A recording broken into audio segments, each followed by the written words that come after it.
it's just shocking in a good way how this really tiny seed of an idea of let's celebrate people's talents has really taken off. Of people wanted the chance to support artists with disabilities. They just didn't have a bridge to connect with them.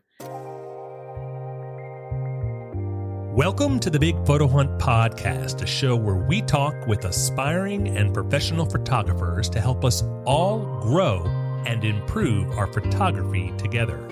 I'm your host, Ken Deckinger. If you're one of our community members and you'd like to be a guest on the show, please visit bigphotohunt.com for more information.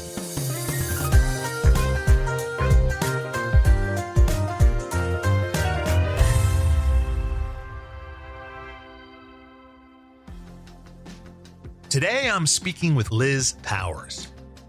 Liz is the co-founder and CEO of ArtLifting. ArtLifting connects artists with disabilities and housing insecurity with clients to buy and license their artwork. And when I say clients, I don't mean your neighbors with a pretty house, although they may have a few ArtLifting pieces. But I mean Fortune 500 companies such as LinkedIn, Google, and Amazon, to name a few. And for every painting, sculpture, or photograph that is sold, 55% of the profits go directly to the artist. I was just telling my partner, I'm like, I get to talk to Ken today. It's been so many years. So many. And I know we were in touch like a year or two ago, and we were like, let's get together for coffee. And we never did. I think it was my fault, because I think I was like, yeah, I'll let you know when I can. And so, this is like a virtual coffee. We'll still do coffee sometime. Awesome. Why don't we get into first introducing yourself to everybody and introducing ArtLifting to everybody, and also talk a little bit about where it came from and what inspired you to do ArtLifting, to start ArtLifting. Great. I'm Liz Powers. I'm the co-founder and CEO of ArtLifting. ArtLifting champions artists with disabilities, and we partner with 500 corporations to have artwork in their spaces. I started ArtLifting 11 years ago. And what inspired you to do this? Because you're selling art, but everything you do has a massive impact on people's lives. Yeah, my motivation and inspiration to start ArtLifting came from back in the day when I was a college student from 2006 to 2010. And I was doing volunteer social work, helping people get jobs and housing. And during that time, people would say to me, Liz, I want an opportunity, not a handout. But with many clients, I literally applied to 100 jobs with them. And they were, quote unquote, lucky when they got a rejection, because at least that was a response. So I really wanted to expand the definition of what a job could be in order to include more people in the economy, but didn't know how to do that. But then when I was an art therapist full-time in homeless shelters in Cambridge, Mass., that's when everything clicked. Because I saw really saleable work that would literally get stuffed in the closets of the shelters where I was working. So my brother and I teamed up and started ArtLifting as a marketplace to help sell artwork that was otherwise not typically seen by people, and help people not just sell their originals, but also print reproductions of their pieces and license their work. And you say saleable, and that's important, I think, because it's easy to confuse an organization that impacts people's lives with an inferior product, but it's not that. These are talented artists. Definitely. And that's a big thing that we're trying to change as well, is the stigma against individuals with disabilities. Oftentimes when people hear our mission, they assume like this is quote unquote a charity. We're getting art that's not that good, but it's to be nice. But then when they see the artwork and the talent of the artist, it helps kind of change the stereotypes in their own mind and empower individuals. When you were working with these artists and trying to get them jobs and couldn't, what was the reason that you couldn't get them jobs before ArtLifting? Yeah, so to clarify, from 2006 to 2010, I wasn't working with artists. I was working with individuals who were homeless or had disabilities. And the main obstacle was the last recession. So obviously in 2008, there were not a lot of jobs to go around. And obviously, people who didn't have as much of a work history, it was even harder for them to get a job. And then combined with other challenges someone might have of a mental health condition or whatnot, it was very clear that there needs to be more creativity around definitions of jobs in order to be more inclusive. When you say inclusive, you've got these artists, and then the artists, basically, they had a product. They had something to sell. They were an artist and they were trying to get a job making widgets or something. But in reality, they already had a skill and something they could sell. So is that where your head was at? Well, yeah. So starting in 2010, I was running art therapy groups in homeless shelters. So that's when I saw incredible art talent. And most people weren't trained as artists. They just had raw talent. So that's when everything clicked, thinking, wow, the world needs to see this amazing work. It shouldn't be stuffed in closets, but also thinking about the confidence boost for individuals' talents to be seen and the much needed money that they could earn from selling their work. So how did you start this? Did you contact people that you knew from your art therapy experience? How were you able to get your first artists on board and then go out and find clients to buy the art? It was a journey. So starting in 2010, I was 22. I was very naive, and I was really blessed to get this grant from Harvard for graduating seniors to start up. It's a self-designed public service project. So I wrote an essay saying, during these 4 years of social work, a recurring theme I saw was in back-to-back one-on-one meetings, my clients telling me, Liz, I'm really lonely. And that got to me emotionally, as you can imagine, but also it felt like this isn't rocket science. If in 3 back-to-back one-on-one meetings, people told me they're lonely, how can I create a safe space to bring them together? And I'm an artist, so thought, well, what a no-brainer, rather than kind of like a stale listening and support group with fluorescent lights and no one wanting to talk. Why don't I just start art groups, throw art supplies on the table, and we'll have a creative outlet, and then we'll naturally start chatting and earn trust with each other over time. But I wasn't trained as an art therapist. I realized I'm very naive. I need to learn from the experts. So I reached out to art therapists at 6 other homeless shelters in the Boston area and built relationships over time and realized, oh my gosh, there's all this amazing saleable work at all these different art groups. But there just wasn't a marketplace to sell the work and showcase it.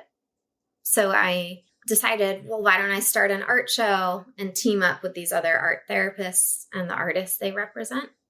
So starting in 2011, we held the first art show. It was called City Heart, and it brought together 8 local art therapy groups and had 80 artists. That was an annual art show. So over the years, we were able to get in nicer and nicer places, and we ended up in the main mall in Boston. Boston Properties donated this space to us for the day. So all of a sudden, we weren't in a church basement anymore.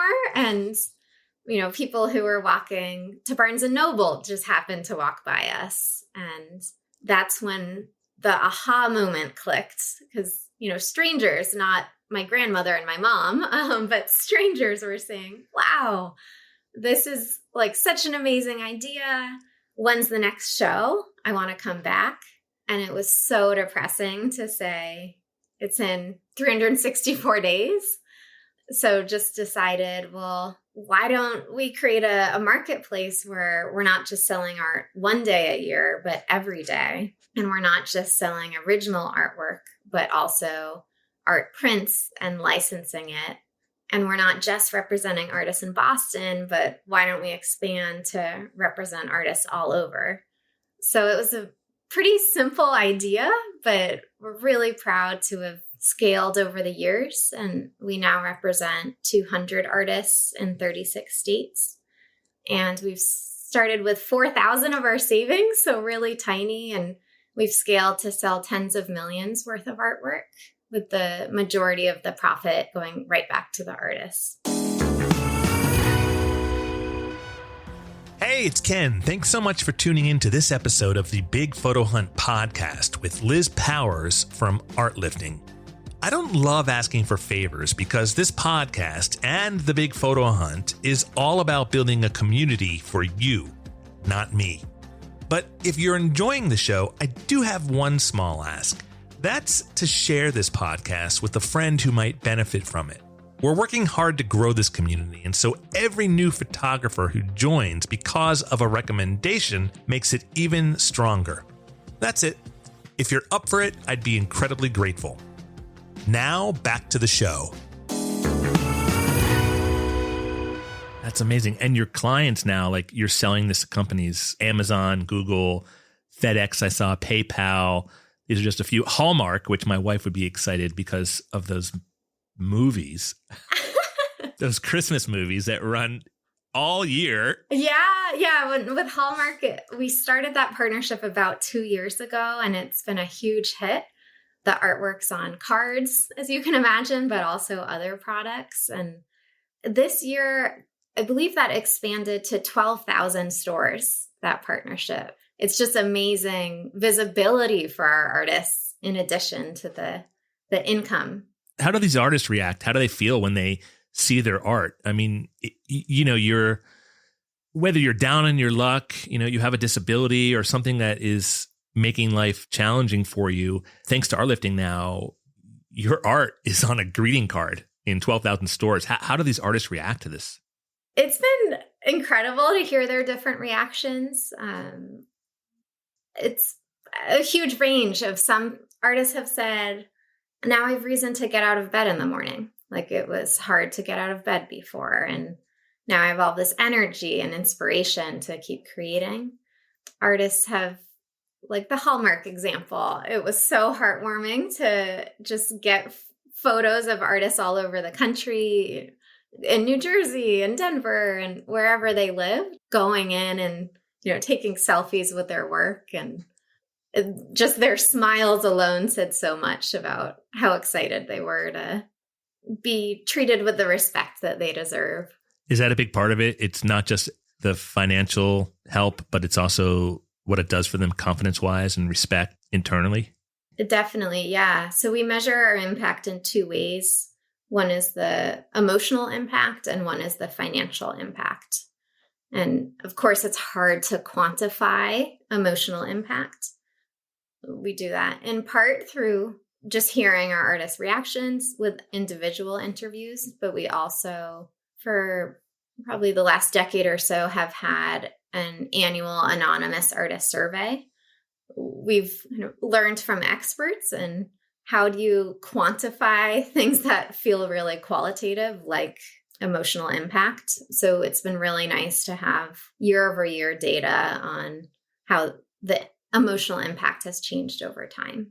The artists, some of them that are homeless, I mean, they're able to move into a home and start their life over, I guess. Yeah. So, for example, Scott Benner, one of our first few artists, he was homeless when we started working together. And about a year after we started partnering, it was amazing to see his work. He had sold originals for as much as $25,000 after never having sold artwork before, and was giving speeches in Google to an employee engagement event and had a solo show there.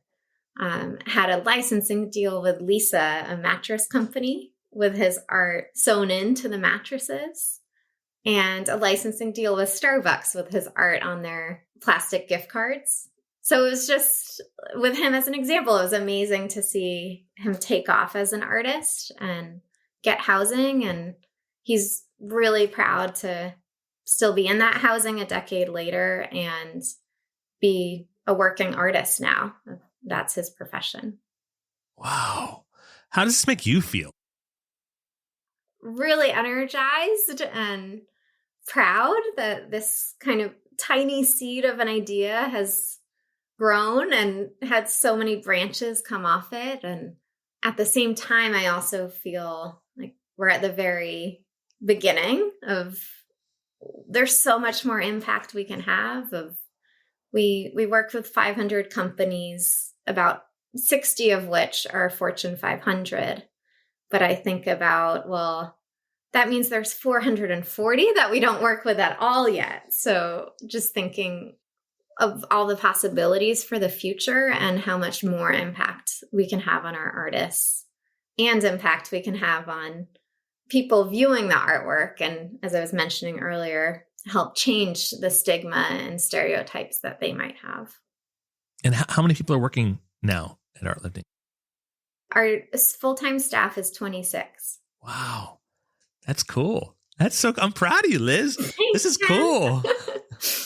I know I sound like a proud parent or something, but kind of weird. But I think that it's just cool because I remember when we met. And for our listeners, when Liz and I met, we were in a startup accelerator called Mass Challenge. And we were all working out of a massive warehouse type building that was converted into a startup space and creative space at big tables and just kind of all leaning on each other. Hey, do you know how to do this? Hey, I know how to do this. Do you want to know how to do this? And that was when we were young bucks. And now, as mature adults, it's just cool to see that. It's really cool. And whenever I see you in the news or I hear an announcement about a new Fortune 500 company that you're working with, I'm just so excited for you because I know what it means to you. And I know as an entrepreneur, someone who basically fights an uphill battle every day, you struggle and you work and you work and you work. And to see this success is really cool. So I'm very happy for you. That's pretty cool. Thank you. And yeah. To that point, there's so many ups and downs as an entrepreneur. So as you can imagine, over the 11 years, there have been plenty of downs. But it's been really moving to, personally know our artists and see their resilience in action. And, that can't help but rub off on you. And we've heard that from our customers a lot too, of, when they're having a bad day and planning is not working out, and then they look up and see artwork and a plaque with a photo of artist Eric Santamaria, who happens to have cerebral palsy and can't paint with his hands, but he found a way to create using his wheelchair with the canvas on the ground and his markers or paintbrushes on the back bar of his wheelchair. So we're constantly surrounded by innovation from our artists, and that's definitely gotten the juices flowing for our team to realize, okay, a lot of times plan A doesn't work out. So what's plan B and plan C and plan D? I think I told you about my friends in Havana. They have a studio. It's Art Brut, and it's for outsiders. Outsiders in Cuba means people that have disabilities or have otherwise been shunned by their family, or they are not licensed by the government to sell their art. Because in Cuba, you have to have gone to one of the state schools in order to get an art license. And at that point, you're licensed to officially sell your art. So they bring people in. There was a guy there that I forget his name, but he had schizophrenia and was a burden to his family and himself. And Samuel Riera, who started this, brought him in. I forget what he was doing. He was teaching him to paint, and the guy's paintings were okay. One day, because it was Cuba, they couldn't get paint because you can't get a lot of things in Cuba. And so that day, Samuel gave him a pencil. And it's like, okay. The guy starts sketching these incredible, massive cityscapes of cities around the world in such fine detail. And he had never left Cuba.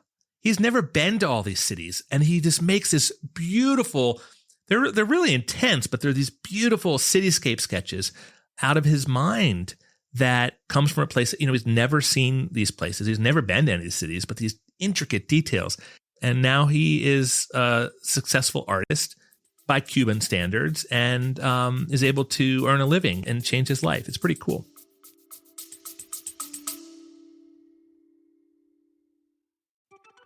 Hey there, it's Ken. Thanks so much for listening to this episode of the Big Photo Hunt podcast. I'm really happy you're here. I wanted to just punch in and tell you about the Big Photo Hunt in case you weren't yet a member. We're building the world's most friendly online photography community, and it's pretty friendly. Not to mention, it's the best place for amateur photographers to grow by sharing photos and being inspired by other members. Members post only one photo a week. Then the community upvotes their favorite photos. At the end of each week, we celebrate the most upvoted photos. It's really fun. So if you're not yet a member, check it out, bigphotohunt.com, and reach out to me if I can answer any questions. I'm around. Now back to the show. That's amazing. Oh, I don't know if I ever told you, because of your recommendation, I actually went to that studio in Cuba and got to meet Samuel. Wait, yeah. You did? A long time ago, maybe 7 years ago or so. I didn't know this. So you know Samuel? Yeah. Well, I got to meet him one day. Yeah. No, wait. Did you see this art there then? There were these... Yeah. It was 7 years ago, but I'm pretty sure I saw this specific work. Wow. That is so cool. I had no idea that. You went there.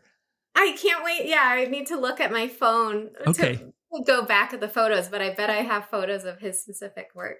I remember I introduced you guys and I didn't know anything came of that. That makes me so happy.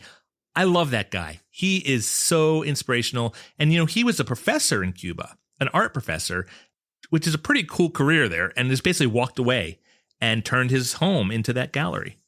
That's incredible. I was so moved by him. So I got to show you something funny. Did you see on the front, he has these little wood statues that he made called pioneers? Yeah. So I don't know if you know the story about that, but they're supposed to represent Cuban children because they call them, when they go to school, they call them pioneers. And they wear these like outfits, like the blue shorts and a red bandana or something. And he uses it as a political statement. Anyway, one thing led to another. I love that stuff. And so he and Durbis, his husband, they're bears, which in the gay community is, big furry guys, right? And I was like, Samuel, if I were gay, I think I'd be a bear. And he's like, I don't know, Ken, but okay, whatever. Anyway, on one of my trips to Cuba, he made this for me, and I keep it here on my desk. It's one of his pioneers as a bear. That's amazing. And look, it's a bald head. It's me. I was going to say, where's the hair on the head? No hair. And then look, I don't know. It's kind of... That's awesome. So I keep this on my desk, and he gave me a little card, and it said from the Havana Bear Club. And so I have it on my desk, and for years I've been meaning to put it like an acrylic and put it on my wall. And I tell him, I'm in touch with him every once in a while. I'm like, this thing is still here. It's one of the most meaningful gifts I've gotten on my travels. So it's pretty cool. That's awesome. For our listeners, if you're ever in Cuba, check out Riera's studio. In a lot of ways, there's a connection between what Liz does with ArtLifting. It's different. It's Cuba, and things are different in Cuba, but it's a really special place. Or just find me somehow, and I'll introduce you to Samuel because he's a really special guy. That's cool. I had no idea you went there. That makes me so happy. I'm going to find some selfies we took 7 years ago and text them to you after this. Please. I'm going to tell Samuel that we're in touch. Okay. So basically what you're doing is you're bringing the artists in, and then you're selling their art. You're licensing their art. You're putting their art in a rotation. Is that right? Mm-hmm. So renting the art. Mm-hmm. And then from all of these, from the sales, from licensing, from the rotation, 50% is going back to the artist. And then you also have a fund, right? A community fund that you support? So our business model has been the same since day one, with the artists earning 55% of the profit and then 1% of the profit going to our art supply fund. So we now work with artists in 36 states, many of whom are in art groups and different social service programs. So we'll give art supplies both to individual artists, but also to the groups. So the art supplies can benefit everyone in the group, not just the art lifting artists. And if someone listening to this is a Fortune 500 CEO and they're interested in talking to you about this, how does that process work? So our website is artlifting.com. So it's the words art and uplifting, but combined. So typically we just have people reach out to us through the website, and then we'll connect the right team member. What is the most valuable lesson that you've gotten out of this whole experience? What have you learned that shocked you? I think 11 years ago, if you were telling me artists could earn six figures a year from this, I would say that's impossible, but that's happened. So it's just shocking in a good way how this really tiny seed of an idea of let's celebrate people's talents has really taken off. Of people wanted the chance to support artists with disabilities. They just didn't have a bridge to connect with them. It's shown just a simple idea and some determination to make it work and really help change inequities in the art world. And it's so interesting to me when you look at the major museums and you look at articles on what are the inequities and equities and who's represented. I'm sure you know, the vast majority of museums, the artwork represents artists who are well-off white men. And you'll see stats on how few women of color are represented or women overall. But almost none of the studies on diversity share how many artists have disabilities and different types of disabilities. So it's just striking to me, like the vast inequality in the art world, that like we don't even measure disability as part of diversity. And that's been a big focus of ours at Harvard Business School during Disability Awareness Week. Probably 2 or 3 years ago, we had a big event that was titled Disability is Diversity and had artists speaking there. So we feel like we're doing it at a grassroots level, but over time, we want to make big changes in the art world and have much more diversity on which artists are hanging in the Museum of Fine Arts or the other main museums.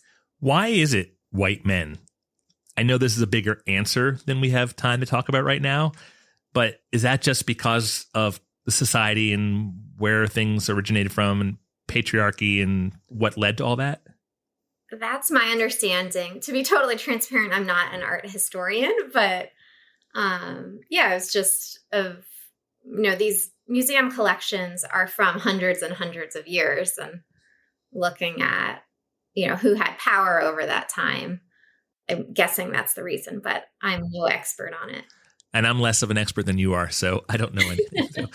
I do know about 3 or 4 months ago, I interviewed a friend of mine who runs a photography group called Women Photography Tours. And in preparation for that interview, I did some research. And as far as photography goes, the lopsidedness was mind-blowing as to men and white men versus women.